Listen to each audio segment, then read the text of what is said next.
আসসালামু আলাইকুম রহমতুল্লাহ। ইচ্ছাকৃতভাবে রোজা রেখে কোনো কিছু খেলে অথবা পান করলে আপনার রোজা ভেঙে যাবে।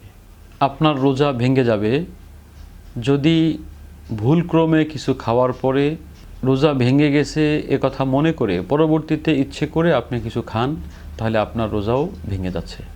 রোজা রেখে জিমা অর্থাৎ স্ত্রী সহবাস করলে রোজা ভেঙে যাবে। রোজা রেখে ইচ্ছাকৃতভাবে যে কোনোভাবে বীর্যপাত ঘটালে রোজা ভেঙে যাবে। রোজা রেখে কোনো ব্যক্তি যদি ধূমপান করে, বিড়ি, সিগারেট, তামাক, হুক্কা এ জাতীয় যে কোনো ধূমপান করলে রোজা ভেঙে যাবে। প্রশ্ন, রোজা রেখে নাকে ড্রপ দিলে কি রোজা ভেঙে যাবে? হ্যাঁ, রোজা রেখে যদি নাকে কেউ ড্রপ ব্যবহার করে তাহলে তার রোজা ভেঙে যাবে। প্রশ্ন, রোজা রেখে যদি কোনো ব্যক্তি কানে ড্রপ ব্যবহার করে অথবা তেল ব্যবহার করে তার রোজা কি ভেঙে যাবে? হ্যাঁ, যদি কোনো ব্যক্তি রোজা রেখে কানে তেল অথবা কোনো ড্রপ ব্যবহার করে তাহলে তার রোজা ভেঙে যাবে।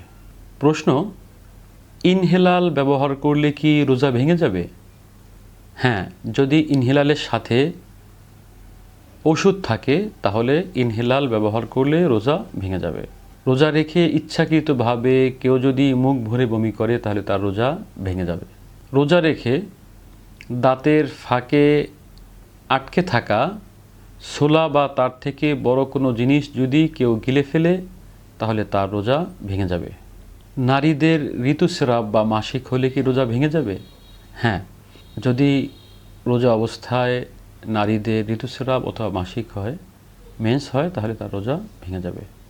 নারীদের প্রসবকালীন স্রাব অর্থাৎ নিফাস, বাচ্চা হওয়াকালীন যেই রক্ত আসে তার মাধ্যমে কি রোজা ভেঙে যাবে? হ্যাঁ, বাচ্চাকালীন সময়ে রক্তস্রাব, নেফাস হলে রোজা ভেঙে যাবে।